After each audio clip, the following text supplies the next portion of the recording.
আসসালামু আলাইকুম ওয়া রাহমাতুল্লাহি ওয়া বারাকাতুহু। পিজন কেয়ার টিপস চ্যানেলের আরও একটি নতুন ভিডিওতে আপনাদের স্বাগত জানাই। আশা করি সবাই ভালো আছেন।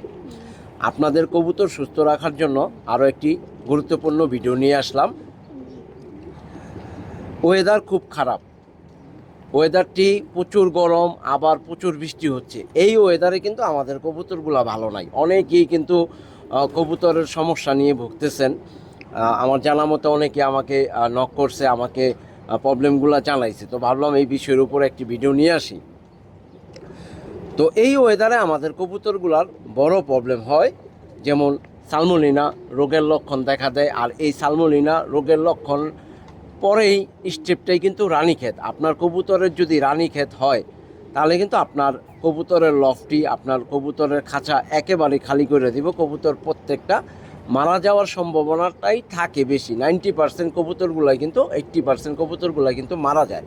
তো আমাদের কবুতরগুলো অসুস্থতার হাত থেকে যাতে বাঁচায় রাখা যায়, অসুস্থ হওয়ার পরে একটা ট্রিটমেন্ট দেওয়া, আর যাতে কবুতরগুলা ভিতর থেকে ওদের প্রোটেক্ট থাকে, রোগ প্রতিরোধ ক্ষমতা থাকে, সেটার উপরে আপনি কেয়ার করা, এই দুইটা জিনিস কিন্তু একেবারেই আলাদা। তো আল্লাহর রহমতে আমার কবুতরগুলো সুস্থ আছে। আর আপনাদের কবুতরগুলো যাতে সুস্থ থাকে এই ওয়েদারে, এর উপরে কিন্তু আজকের এই ভিডিওটি। কবুতর জগতে আপনি নতুন হয়ে থাকলে অথবা এই চ্যানেলে এই মুহূর্তে নতুন হয়ে থাকলে অবশ্যই চ্যানেলটি সাবস্ক্রাইব করে দিয়ে বেল আইকন বাটনটি চেপে দিবেন, যাতে করে চ্যানেলের নিত্য নতুন পিজন টিপসের ভিডিওর নোটিফিকেশন সবার আগে আপনার কাছে চলে যায়। তো বন্ধুরা, আর কথা না বাড়িয়ে চলে যায় মূল আলোচনায়। তো এই ওয়েদারে আমাদের কবুতরগুলার প্রবলেম দেখা দেয়, বিশেষ করে কবুতরের ড্রপিংটা দিয়েই কিন্তু আপনি প্রথমত চেক করবেন আপনার কবুতর সুস্থ না অসুস্থ। কবুতরের ড্রপিংটা পাতলা হইব, কবুতরের ড্রপিংটা সবুজ হইব, আঠালো ভাব হইব, কবুতরের ড্রপিংটা বিষ্ঠাটা আপনার সাদা চুনা চুনা এই টাইপের হইব। আবার একটা সময় আপনি খেয়াল করবেন কবুতরের টয়লেট থেকে দুর্গন্ধ হইতেছে। আগে গন্ধ ছিল না, প্রচুর দুর্গন্ধ। তো এই ধরনের প্রবলেমগুলো দেখলেই কিন্তু আপনি বুঝবেন আপনার কবুতরের ঠান্ডা লাগছে। আর এই ঠান্ডা থেকেই কিন্তু মূলত সালমোনেলা রোগের লক্ষণটি দেখা দেয়। আর সালমোনেলা রোগটি যদি আপনার লফটে ঢোকে, তারপরেই কিন্তু স্টেপটা চলে যায় রানীক্ষেতে। আমাদের কবুতরগুলা আমরা সবসময় টেক কেয়ার করে রাখবো, পরিচর্যা করব, আমাদের কবুতরগুলা যাতে অসুস্থতার দিকে ঝুঁকা না যায়। তো আজকের এই ভিডিওটি খুবই গুরুত্বপূর্ণ। কবুতরের এই ধরনের প্রবলেমের কারণে, যেমন কবুতর ঠান্ডা লাগা যায়, কবুতরের চোখ দিয়ে পানি পড়ে, টয়লেটের কথা বললাম, কবুতরের বদ হজম, কবুতরের ঠান্ডা লাগছে, হা করে নিঃশ্বাস নিতেছে, কবুতরের চোখ দিয়ে পানি পড়তেছে। তো মূলত ঠান্ডার কিন্তু বেশ কিছু সাইড আছে, ঠান্ডার বেশ কিছু লক্ষণ আছে। এক এক টাইপের ঠান্ডা কিন্তু কবুতরের লাগে। তো আজকে আপনাদের দেখাবো 3টি মেডিসিন দিয়ে আপনি আপনার কবুতরের সুস্থ কবুতরগুলারে আরও সুস্থ কিভাবে রাখবেন। যেহেতু ওয়েদার খারাপ, এই ওয়েদারে আপনার লফটে সমস্যা হইতে পারে।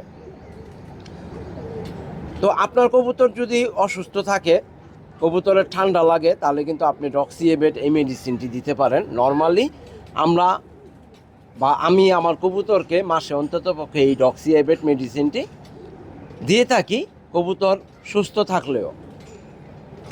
তো যেহেতু কবুতর ঠান্ডা লাগছে, ঠান্ডা লাগলে আপনি আপনার কবুতরকে এই ডক্সিএবেট মেডিসিনটি 1 লিটার পানিতে 2 গ্রাম মিশিয়ে দিবেন। আর যদি আপনি সুস্থ কবুতরকে খাওয়ান, 1 লিটার পানিতে 1 গ্রাম মিশিয়ে দিবেন।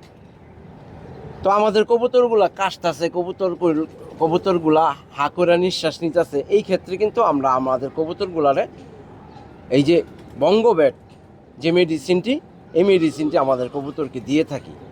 এই মেডিসিনটি কবুতরকে খাওয়ানোর নিয়ম হচ্ছে 1 লিটার পানিতে কেউ 3 ml দেয়, কেউ 4 ml দেয়। আমি আমার কবুতরের এই ধরনের প্রবলেমটা দেখা দিলে 1 লিটারে 5 ml, এটা একটি লিকুইড ওষুধ, 5 ml দিই।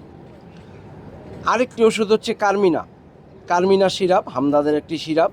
এই ওষুধটি আমরা কবুতরকে মূলত খাওয়াই কবুতরের যাতে বদ হজম না হয়, কবুতরের পাকস্থলীটা যাতে ভালো থাকে, খাবারটা যাতে সুন্দরভাবে হজম করে।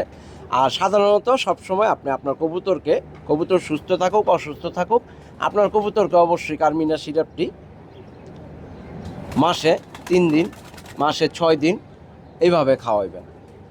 তো আপনাদের কবুতরগুলো যদি সালমোনেলা রোগের লক্ষণ দেখা দেয়, কবুতর যদি কাশে, কবুতরের হা করে নিঃশ্বাস নেয়, এই 3টা মেডিসিন কিন্তু আপনি একসাথে আপনার কবুতরকে দিতে পারেন। তাহলে কিন্তু আপনার কবুতরের ঠান্ডার প্রবলেমটা খুব দ্রুত সময় সেরে যাব, আপনার কবুতর দ্রুত সময় সুস্থ হয়ে যাব। তো আপনি কোন নিয়মে আপনার কবুতরকে এই মেডিসিনগুলো দিবেন? 1 লিটার পানিতে কবুতর গুরুতর অসুস্থ হইলে 2 গ্রাম, 1 লিটার পানিতে 5 ml, 1 লিটার পানিতে 5 ml, এই 3টি মেডিসিন একসাথে মিশাইয়া আপনার কবুতরের ঠান্ডা ট্রিটমেন্টটা আপনি যদি দিতে পারেন, আল্লাহর রহমতে আপনার কবুতর খুব দ্রুত সময় সুস্থ হয়ে যাব। যদি কবুতরের রানীক্ষেতের দিকে কবুতরের অসুস্থতা না হয়, আর যদি রানীক্ষেত হয়ে যায় তাহলে এর উপরে চ্যানেলে ভিডিও আসবে, অবশ্যই কন্টিনিউ করবেন চ্যানেলটির পাশে থেকে।